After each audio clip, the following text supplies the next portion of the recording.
미국의 오클라호마에 어떤 살인 사건이 있어서 재판이 열렸습니다. 모든 정황이 그 살인 사건이 분명해 보이는데 문제는 결정적인 증거인 시신이 없었다는 것입니다. 이 유능한 변호사가 배심원들 앞에서 마지막 변호를 하면서 트릭을 사용했습니다. 그는 살해된 사람이 살아있다고 말했습니다. 뿐만 아니라 자기가 그 사람을 불렀다고 말했습니다. 이제 여러분 앞에 나타날 것이라고 말했습니다. 그리고 법정문을 향해서 아무개 씨 이제 들어오십시오라고 그렇게 외쳤습니다. 모든 배심원들이 문을 바라봤습니다. 그러나 아무도 나타나지 않았습니다. 변호사는 그것 보라고 말했습니다. 여러분은 이 살인 사건에 대해서 reasonable doubt를 갖고 계십니다.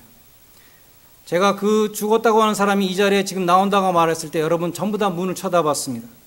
그러므로 여러분은 이 reasonable doubt를 여러분이 갖고 계신데 거기에 대해서 guilty라고 판결을 내리시면 안 되는 것입니다. 그렇게 말했습니다. 배심원들은 변호사의 그럴듯한 논법으로 인해서 잠시 혼란에 빠졌습니다. 그러나 그들은 몇 분 만에 심의를 마치고 법정으로 돌아왔습니다. 그리고 피의자에게 유죄를 선고했습니다. 변호사는 무엇을 근거로 유죄 판결을 내렸냐고 물었습니다. 그러니까 배심원 대표는 이렇게 말했다고 합니다. 당신의 클라이언트는 그 문을 쳐다보지 않았습니다. 그는 진실을 알고 있기 때문입니다. 이방인들도 할례를 받아야 구원을 얻는가? 이 질문에 대해서 베드로는 진실을 알고 있었습니다.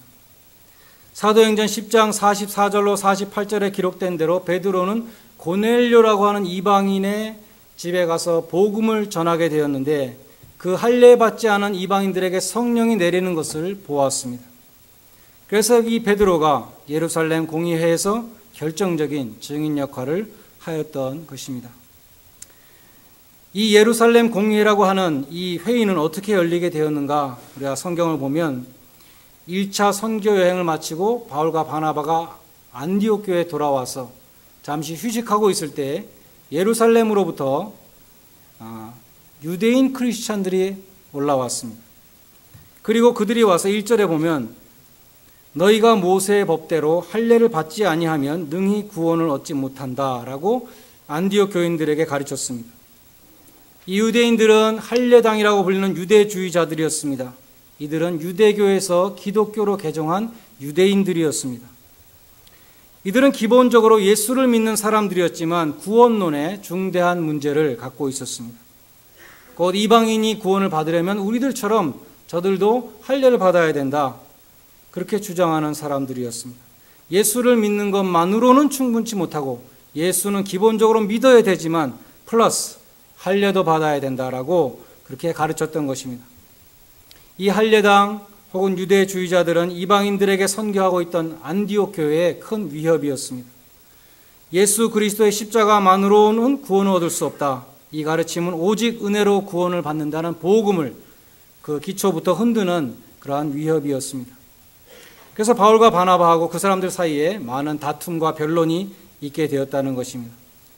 결국 안디옥 교회는 예루살렘 교회에 이 바울과 바나바 또 몇 사람을 파송해서 예루살렘에 있는 이 사도들과 장로들의 답변을 듣기로 그렇게 결정을 했습니다. 그래서 기독교 역사상 최초의 회의라고 할 수 있는 종교회의라고 할 수 있는 예루살렘 회의가 열리게 되었던 것입니다. 하나님은 아브라함에게 처음으로 할례를 행하라 그랬습니다.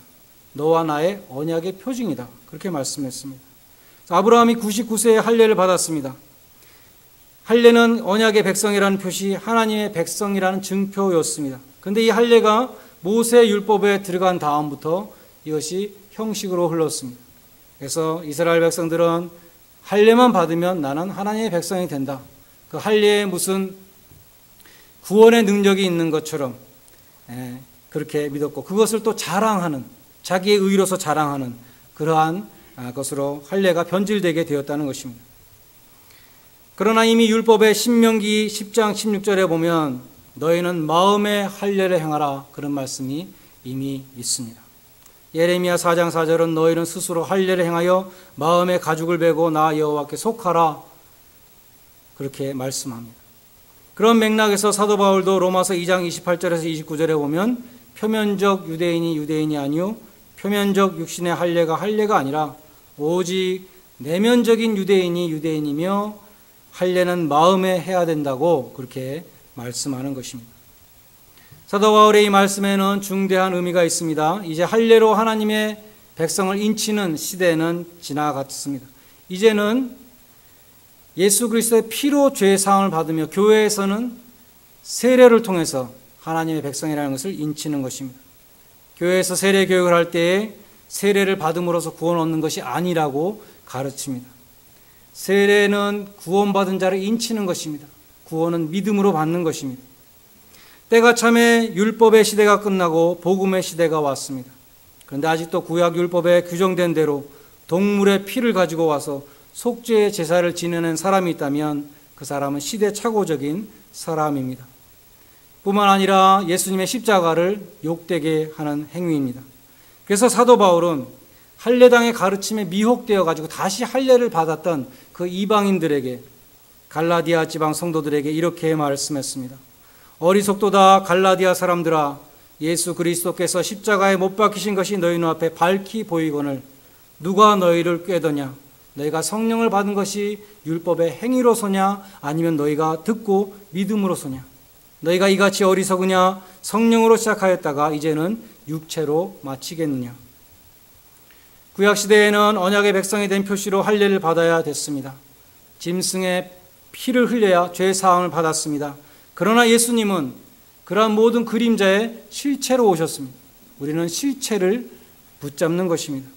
이제는 하나님이 유일한 구원의 길로서 내려주신 예수를 믿기만 하면 하나님의 은혜로 거저 구원을 받는 것입니다. 예수를 믿기만 하면 십자가에 달린 강도도 구원을 받고 세상 사람들이 다 손가락질하는 창기도 구원을 받고 율법을 하나도 모르고 할례도 받지 아니한 이방인도 구원을 받는다는 것입니다. 그것이 복음입니다. 그런데 이 하나님의 은혜가 너무 크기 때문에 이 세상에 사람들의 그런 방식이 아니기 때문에 사람들은 참 믿기 힘들어하는 것입니다. 그래도 내가 뭔가를 해야 되지 않을까? 그래도 내가 무엇인가 좀 해야 구원을 받지 않겠는가? 그렇게 생각을 하는 것입니다. 그러한 틈새를 타고 들어오는 것이 구원을 얻으려면 율법도 지켜야 된다는 율법주의입니다. 구원을 받으려면 할례도 받아야 된다는 할례당입니다. 구약의 여러 가지 의식법을, 제의법을 지켜야 된다는 유대주의자들입니다. 갈라디아서와 골로새서에서 보는 것처럼 안디옥 교회의 문제뿐만 아니라 이 문제는 모든 이방인 교회들마다 다 몸살을 앓았던 아주 중대한 문제였습니다. 그래서 이 중대한 문제를 다루기 위해서 예루살렘 공회가 열렸고 베드로가 결정적인 증거를 하였던 것입니다. 베드로의 발언은 풀어서 말한다면 아마 이런 발언을 했을 것 같습니다. 내가 이방인 고넬료와 그 권속들에게 하나님의 말씀을 전했습니다. 근데 그때 성령께서 그 말씀을 듣는 자들에게 내려오셨습니다. 사람들이 방언으로 하나님을 높였습니다. 그처럼 하나님이 이방인들에게 성령을 부어주시는 것을 우리가 보고 우리가 어떻게 물로 세례를 안 줄 수 있겠는가? 우리가 예수 그리스도의 이름으로 세례를 주었습니다. 할례 받지 아니한 자들에게 성령이 내렸다는 것은 나도 놀랐고 나와 함께 간 모든 할례자들이 다 놀랐습니다. 하나님은 유대인과 이방인을 분간치 않으시고 동일한 성령을 주셨고 우리가 그 증인입니다. 하나님은 이방인들도 복음을 믿을 때 받아주셨고 성령으로 인쳐 주셨습니다. 그런데 누가 감히 이방인들도 할례를 받아야 구원을 얻는다고 주장할 수가 있겠습니까? 하나님이 받으셨는데 여러분이 어떻게 구원의 조건을 달 수 있습니까? 여러분이 하나님보다 더 권위가 있습니까? 하나님을 시험하는 여러분들이요, 하나님이 할례나 율법의 행위를 묻지 아니하시고 받으셨는데 여러분 자신도 잘 지키지 못하는 그 무거운 율법의 멍에를 왜 이방인들의 목에 걸어주시려고 합니까? 이방인이나 유대인이나 동일하게 주 예수의 이름으로 구원받는다고 굳게 믿습니다. 이렇게 얘기를 했습니다. 12절 이하에 보면 야고보가 결론을 내렸습니다. 예수님의 제자 야고보는 순교해서 이미 없죠. 여기에 야고보는 예수님의 동생 야고보로서 야고보서를 쓴 야고보입니다. 그는 아마도 이 회의의 리더였던 것 같습니다. 그가 결론을 내리기를 이방인 개종자들을 괴롭게 하지 말라, 할례를 강요하지 말라는 것입니다. 오직 은혜로 구원을 받는다는 복음을 확인한 것이었습니다. 동시에 몇 가지 금령을 이방인들에게 내렸습니다. 우상의 제물과 피와 목매어 죽인 것과 음행을 멀리하라, 그렇게 말합니다. 왜 이러한 단서를 달았는가? 그 이유가 21절에 나와 있습니다. 이는 예로부터 각 성에서 모세를 전하는 자가 있어 안식일마다 회당에서 그 글을 읽음이니라. 각 도시마다 유대인 회당들이 있었죠. 유대인 회당에서 안식일마다 모여서 모세의 율법을 듣고 있는 유대인들이 있다는 것입니다.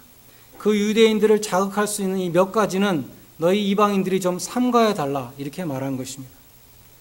주석가들은 우상의 제물과 피와 목매어 죽인 것과 음행이 모두 레위기 17장과 18장에 나오는 의식법들을 정하는 것이라, 범하는 것이라 그렇게 설명합니다.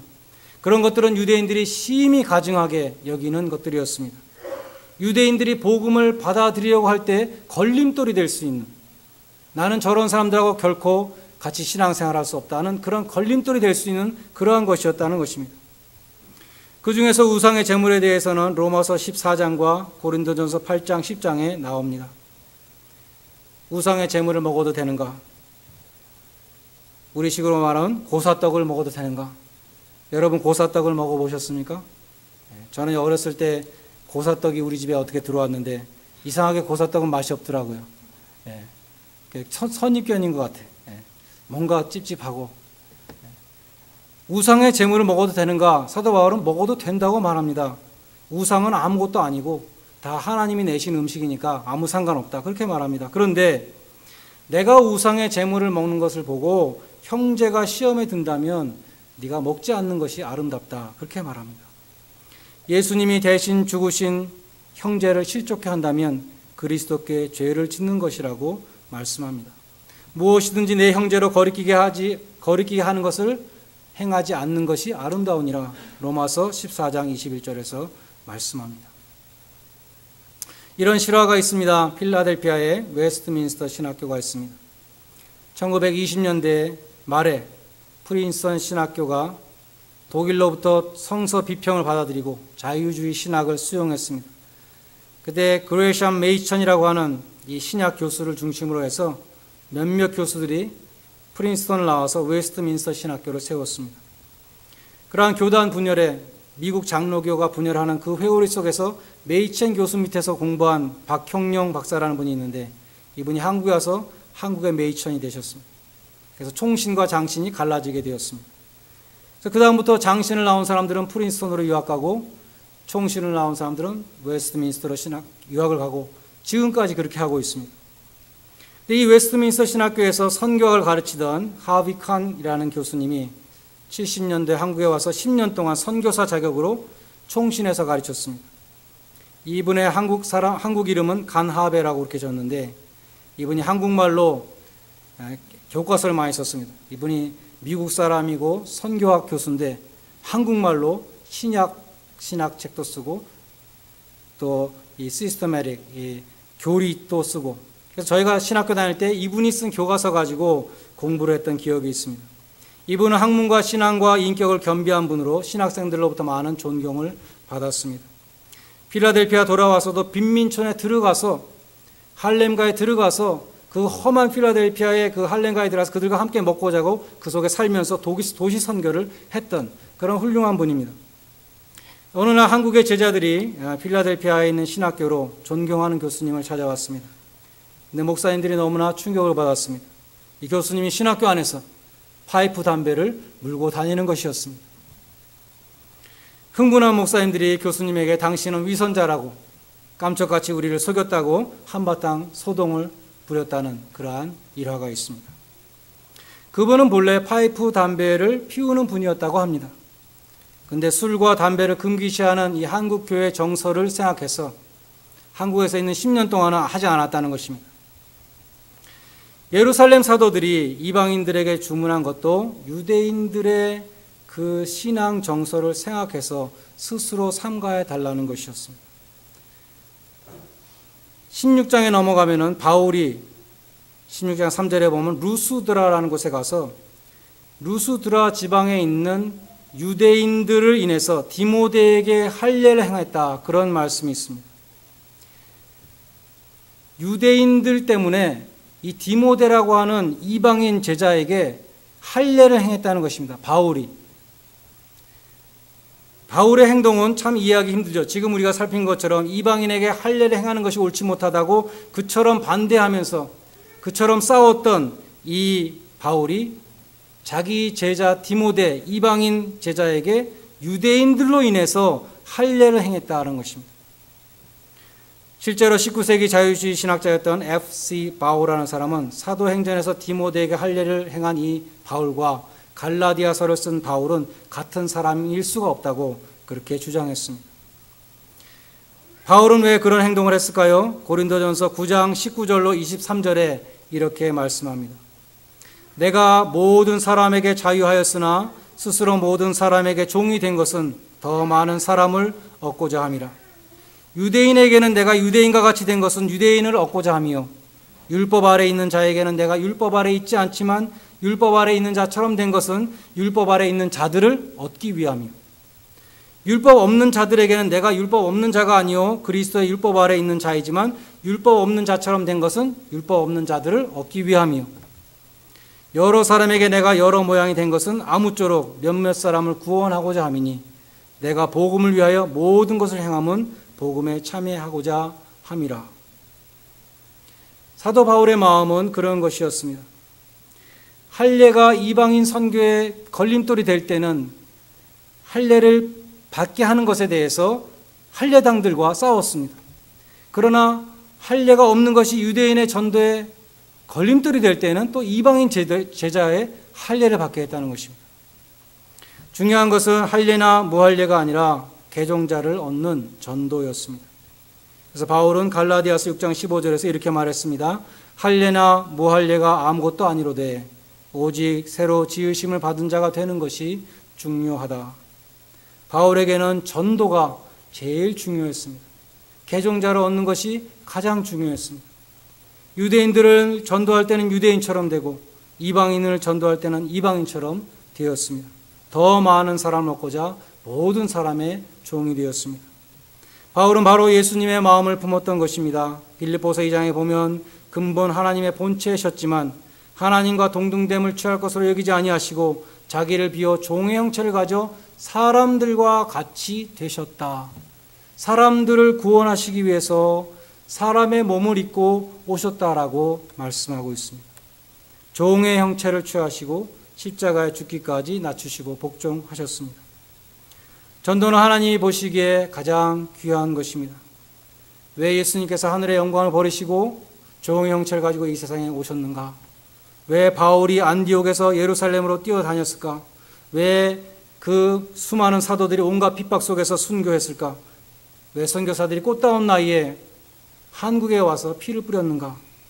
천하보다 귀한 생명을 구하기 위해서였습니다. 여러분은 얼마나 전도에 대해서 관심이 있으십니까? 얼마 전에 지미 카터 전 대통령이 간에 수술을 하다가 간에 암세포가 뇌로 전이된 것을 발견했다 그러죠. 암이 머리로 갔다는 것은 한두 달 남았다는 것을 뜻합니다. 많아야 6개월 더 살 수 있다는 것을 뜻하는 것입니다. 그 사실을 의사로부터 전해 듣고 카터 대통령은 이렇게 말했다고 합니다. I have had a wonderful life. 나는 참 멋진 일생을 살았습니다. 죽음을 앞둔 사람으로서 참 멋진 말이죠. 그가 Why Not the Best라는 책에서 이런 간증을 했습니다. 그가 젊었을 때 10년 동안 매년 14가정을 전도했다고 합니다. 자기가 나는 1년에 14가정을 전도하겠다. 10년 동안 했습니다. 그런 전도의 사명을 다한 것에 대해서 자부심도 갖고 있었습니다. 1966년에 주지사에 출마해서 선거운동을 하게 됐는데 그는 3개월 동안 30만 명하고 악수를 했다는 것입니다. 주지사에 당선된 다음에 그 마음속에 가책이 생겼습니다. 그 가책이란 무엇인가? 예수 그리스도를 전하는 일에는 1년에 14명만 하겠다는 그 딱 목표를 세워놓고 14명만 했는데 나를 선전하고 나를 뽑아달라고 하는 이 일을 위해서는 3개월 동안 30만 명을 내가 만나고 호소했다는 것입니다. 우리에게도 그러한 모습이 있지 않습니까? 나의 목표를 달성하기 위해서는 나의 정성과 시간과 힘을 다 들여서 달라붙지만은 정작 우리 인생의 주인이 되시고 하나님이 가장 귀하게 여기시는 이 전도를 위해서는 여러분 얼마나 애쓰고 계십니까?